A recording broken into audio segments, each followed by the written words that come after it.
Welcome to History Decrypted. Today, we re-diving into one of the most audacious military campaigns in history, Napoleon's Italian campaigns 1796 to 1797. This wasn't just a war, it was the launch pad for a legend. But was it genius, luck, or a mix of both? Let's peel back the layers of myth and strategy. By 1796, revolutionary France was a mess. The reign of terror had ended, but the Directory government was broke, unstable, and surrounded by enemies. Austria and Piedmont's Sardinia dominated Italy, threatening France's southern flank. Napoleon Bonaparte, a 26-year-old artillery officer with a chip on his shoulder and a knack for self-promotion. The Directory gave him command of the Army of Italy, a ragtag force of 37,000 underfed, underpaid soldiers. Their mission: distract Austria. What followed was a masterclass in military innovation. Napoleon's strategy was simple: divide and conquer.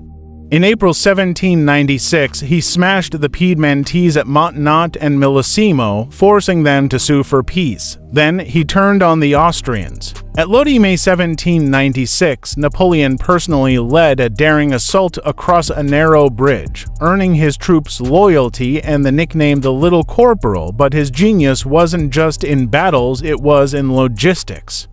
He moved fast, lived off the land, and inspired his men with promises of glory and loot. The Battle of Arcole, November 1796, became legendary.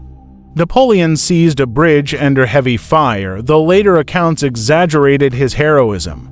By 1797, he'd pushed Austria to the brink, culminating in the Treaty of Campo Formio, which redrew Europe's map and made France the dominant power. Here's where historians get spicy. Was Napoleon a military prodigy, or did he benefit from luck and weak opponents? David Chandler argues Napoleon's use of maneuver warfare, concentrating forces at decisive points, was revolutionary. But Owen Connolly points out that Austria's generals, like Dagobert von Wurmser, were overconfident and slow to adapt. And let's not forget the role of propaganda. Napoleon's bulletins exaggerated victories and downplayed losses, crafting his image as an invincible leader. The Italian campaign made Napoleon a star. He returned to France with treasure, art, and a reputation as the Republic's savior, but it also sowed the seeds of his empire. In Italy, he established sister republics like the Cisalpine Republic, spreading revolutionary ideals. Yet, his heavy taxes and conscription bred resentment.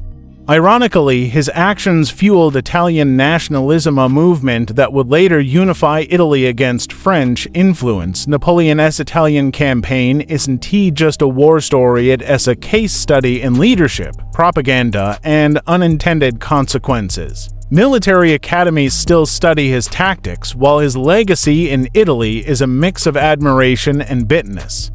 It also raises questions: can one man's ambition reshape a continent? And how do we separate the myth from the man?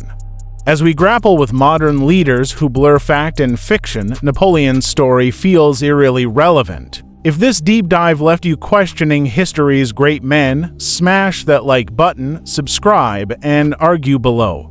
Was Napoleon a genius or just lucky? Want more untangled histories? Hit the bell. Until next time, question the past.